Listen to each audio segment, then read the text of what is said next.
Terima kasih Dr. Reza.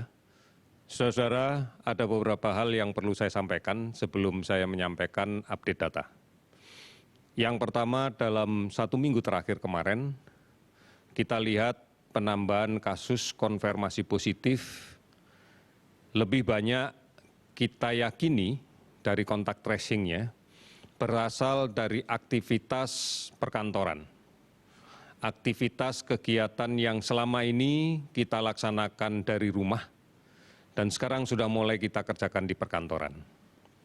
Salah satu yang kami perhatikan adalah penyelenggaraan kegiatan rapat atau pertemuan di ruang rapat yang berada di perkantoran. Kami mengingatkan sekali lagi bahwa aktivitas ini kalaupun harus dilaksanakan, maka laksanakan di ruangan yang memiliki sirkulasi udara cukup baik. Jika diperlukan, laksanakan rapat ini di pagi hari, buka semua jendela sehingga diyakinkan bahwa sirkulasi udara akan bergerak dengan baik. Matikan sementara AC dan pastikan udara bergerak. Kemudian yang kedua, batasi kapasitas ruang. Jika memang mengharuskan diikuti orang banyak, maka sebagian bisa mengikuti di ruangan lain dengan menggunakan metode daring. Agar kita bisa memastikan bahwa ruang yang terbatas masih memberikan kesempatan bagi siapapun untuk menjaga jarak. Kemudian batasi pembicara dan upayakan rapat tidak lebih dari setengah jam. Hindari adanya sajian makan dan minum di ruangan yang kemudian memaksa peserta rapat untuk membuka masker. Oleh karena itu, inilah adaptasi kebiasaan baru di dalam perkantoran. Yakinkan bahwa pengelola perkantoran tetap selalu menjaga fasilitas umum yang digunakan bersama. Misalnya lift atau toilet, atau tangga, untuk memberikan kesempatan siapapun yang memanfaatkan ini bisa menjaga jarak dengan baik. Dan secara selektif, hanya orang yang tidak dalam keadaan sakit yang boleh mengikuti kegiatan bekerja dari kantor.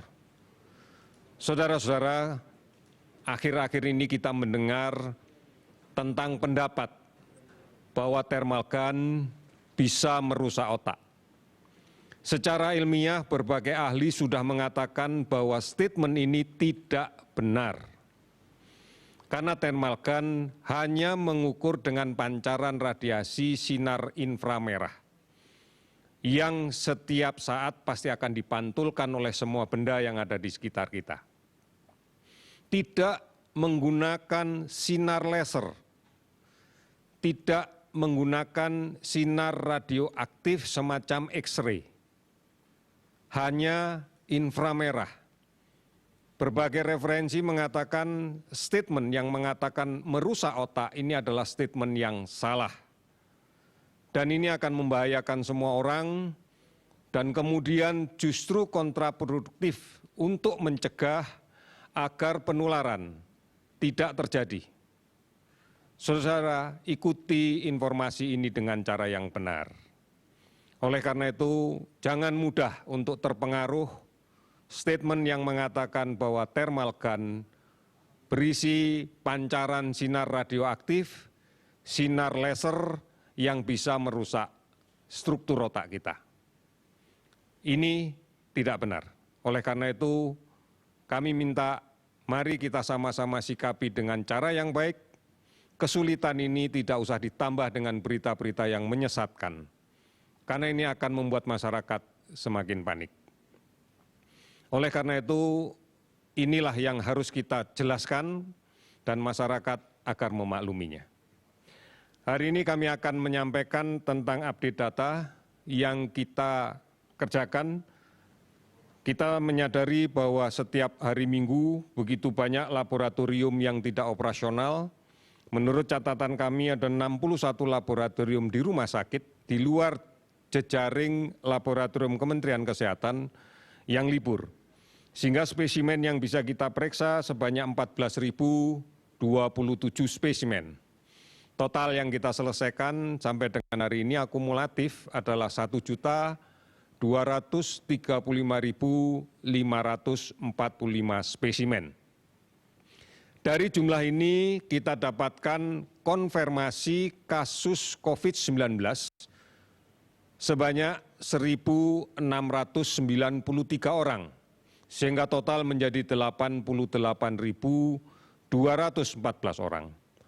Distribusi kasus yang kita dapatkan adalah DKI Jakarta hari ini melaporkan 361 kasus baru dan 154 sembuh. Jawa Tengah 354 kasus baru dan 300 sembuh. Jawa Timur 237 kasus baru dan 375 sembuh. Sulawesi Selatan 125 kasus baru dan 278 sembuh. Gorontalo melaporkan 105 kasus baru dan tidak ada laporan sembuh. Sulawesi Utara 64 kasus baru dan 39 sembuh. Jawa Barat 60 kasus baru dan 93 sembuh. Ada 16 provinsi yang hari ini melaporkan penambahan kasus di bawah 10 dan ada 7 provinsi yang tidak ada penambahan kasus sama sekali.